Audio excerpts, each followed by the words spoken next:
आप आ जाइए कि अब जा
आलोक सराय हुए थे।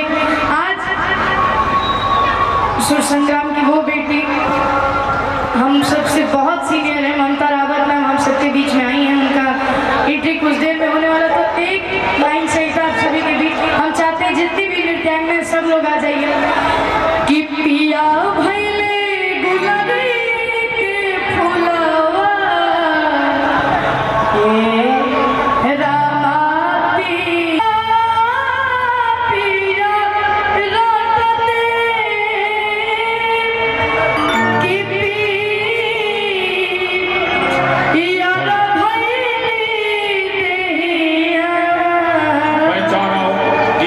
को खाली किया जाए। ममता रावत जी का आगमन हो रहा है तो जोरदार तालियां हो जाए। एक बार जोरदार तालियां, जोरदार तालियां। भोला बाबा सम्मान पूर्वक ममता जी को मंच पर लाया जाए। बहुत बहुत स्वागत। Yeah.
पे हम आएंगे, हमारे इतना भैया लोग बारे सबके ढेर सारा आशीर्वाद प्यार दुलार मिले।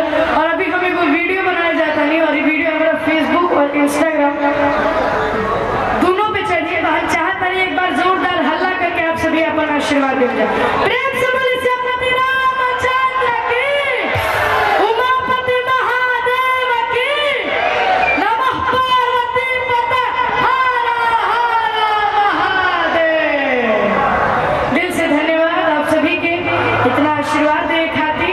और जौनपुर सॉरी मुजफ्फरपुर के जब हम जौनपुर से शूटिंग करके आते हैं, इस दिन हमारे दिमाग में फ्यूज बा, तो भैया मैंने अपन हथवा खड़े कर दिया सब लोग।